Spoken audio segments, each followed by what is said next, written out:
efa taona bobaka be no ny arane refy be dia be no ny fampizarane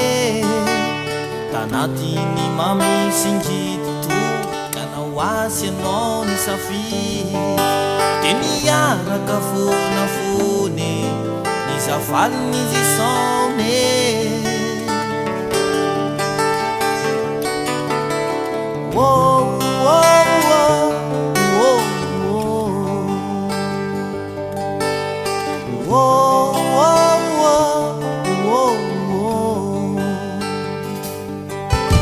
efa taona bobaka be no ny arane refy be dia be no ny fampizarane anatiny mamisingidy toka nao asy anao ny safidy de niaraka fonafone ny zavalon'izy isaone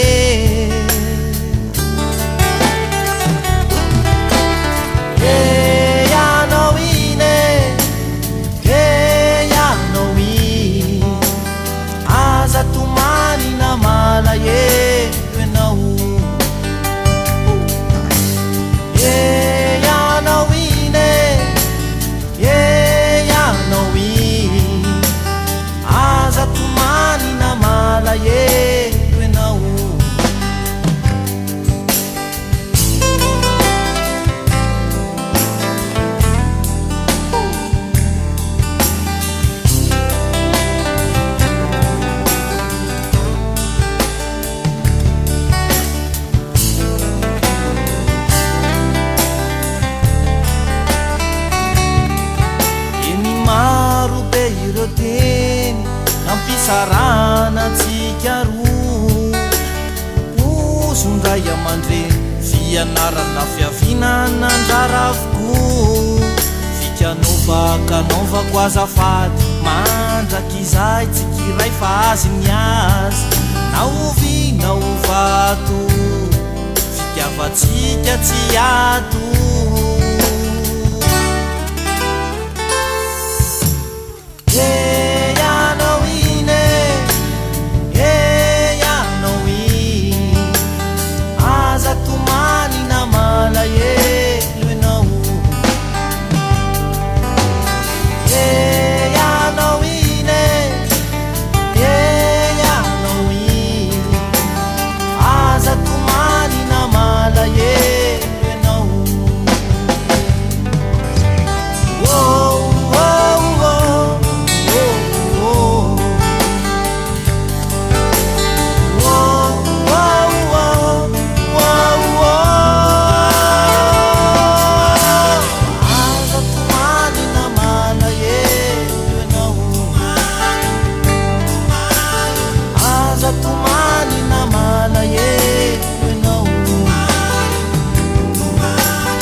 Tumani